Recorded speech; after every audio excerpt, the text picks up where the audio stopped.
धनधरा को सेवा जोहार एवं गोंडवाना की राजा और रानी, राजकुमार और राजकुमारी सभी को मेरा सादर सादर सादर सेवा जोहार।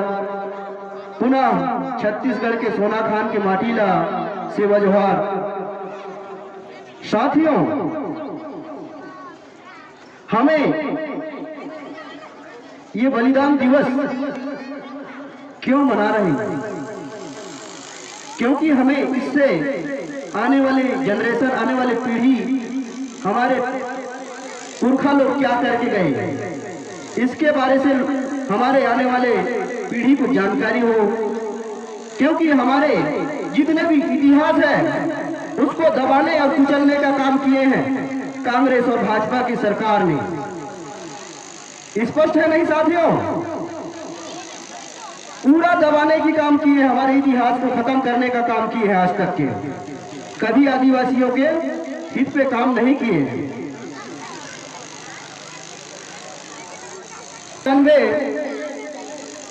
1857 तक के छत्तीसगढ़ के प्रथम स्वतंत्र संग्राम सेनानी शहीद वीर नारायण सिंह एक सच्चे देशभक्त हुए और गरीबों के मसीहा हुआ करते थे।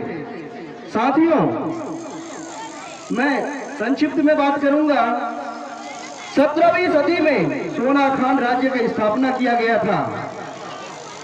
इनके पूर्वज सारंगढ़ के रहने वाले थे। सारंगढ़ के जमींदार के वंशज थे। इनका सोना खान का नाम, पुराना प्राचीन नाम था सिंगनगढ़। साथियों, आज भी कुरुपाट की डोंगरी में युवराज वीर नारायण सिंह की जिंदा इतिहास दफन है। साथियों, आप जाके देखेंगे वहां पे, क्योंकि कुरुपाट की डोंगरी में गोंड राजा और बिंजवार राजा का देवता माना जाता है। और वीर नारायण सिंह को घोड़ा सवारी करने का बहुत शौक था। वीर नारायण सिंह के पास एक घोड़ा था, वो बहुत ही स्वामी भक्त था। साथियों, उस घोड़े में सवार होकर अपने रियासत का भ्रमण किया करता था वीर नारायण सिंह। एक दिन भ्रमण के दौरान किसी व्यक्ति ने उसे जानकारी दिया कि सोना खान क्षेत्र में एक नरभक्षी शेर आकर आतंक मचा रखा है। इस जानकारी को सुनते ही वीर नारायण सिंह तुरंत तलवार लिया और घोड़े में बैठा और निकल गया, क्योंकि उसे प्रजा की सेवा करना था। तुरंत निकला और फिर शेर को मारकर ढेर कर दिया और प्रजा भयभीत था, उसे निरंकुश किया। साथियों, वीर नारायण सिंह की बहादुरी को देखकर ब्रिटिश सरकार ने युवराज वीर नारायण सिंह को वीर पदवी से सम्मानित किया गया था।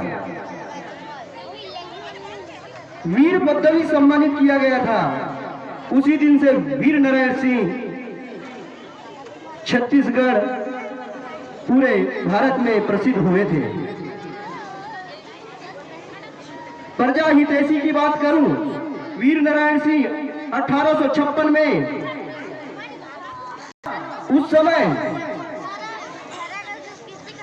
वीर नारायण सिंह कस्ट्रोल के जमाखोरों के गोदाम में हजारों किसानों को लेकर वहां की अनाज को लूटकर दाने दाने के लिए तरस रहे किसानों को बांट दिया गया।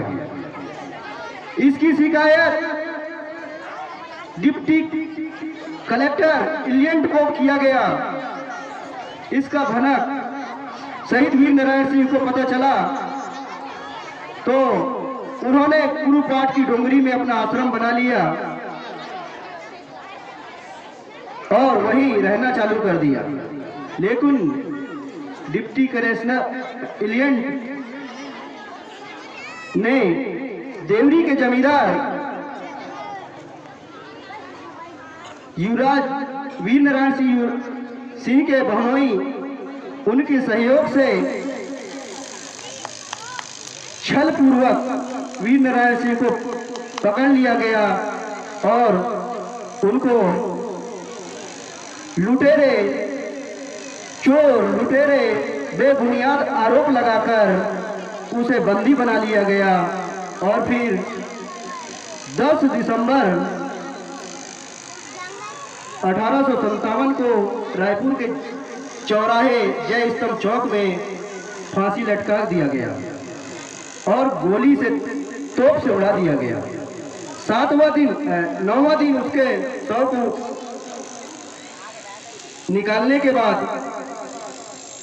इसीलिए 9वें दिन उसका शव को निकालते हैं, इसलिए 10 तारीख से 19 तारीख तक 10 दिन का हमारा जो शहीद वीर नारायण सिंह का बलिदान दिवस या श्रद्धांजलि दिवस कहा जाए, हम लोग गोंडवाना समाज के लोग मनाते हैं। साथियों, हमें शिक्षा, राजनीतिक क्षेत्र में भारत के संविधान के 14/4, 15/4, 335 इस धारा के तहत हमें पढ़ने का आरक्षण मिला है। साथियों, यदि हमें बाबा साहब भीमराव अंबेडकर ये संविधान में हमें जो राइट्स नहीं देते तो आज हमें शिक्षा अध्ययन करने का मौका नहीं मिलता। और 330 में अनुसूचित जाति के लिए 77 सीट और अनुसूचित जनजाति के लिए 42 सीट और 332 में अनुसूचित जाति के लिए 600 सीट और फिर अनुसूचित जनजाति के लिए 400 से 450 तक की सीट आरक्षित है। ये किसकी बदौलत है? भारतीय संविधान की बदौलत है साथियों। और मैं दादाजी जो कहते थे उस पर चर्चा करूंगा कि जब तक के हम लोग स्मार्ट नहीं बनेंगे, पढ़ाई लिखाई स्मार्ट नहीं करेंगे, तब तक के हम लोग कुछ नहीं कर पाएंगे। शिक्षा वह शेरनी का दूध है साथियों, जो भी पिएगा दहाड़ेगा। दादाजी ने कहा है, क्या कहा है? शिक्षा वह शेरनी का दूध है साथियों, जो भी पिएगा दहाड़ेगा। क्योंकि हमें संविधान आज तक के पढ़ने का मौका नहीं मिला है, अपने राइट्स के बारे में हम लोग को पढ़ने का मौका नहीं मिला है। आप लोग सभी युवा साथियों से और युवतियों से भी मैं अनुरोध करना चाहूंगा कि आप लोग अधिक से अधिक संविधान पढ़ें ताकि अपने संविधान की राइट्स है उसके बारे पर जानकारी हासिल कर पाए। हमारे बीच में बहुत सारे वक्ता हैं, मुझे यहीं पर वाणी विराम करना पड़ेगा। शहीद वीर नारायण सिंह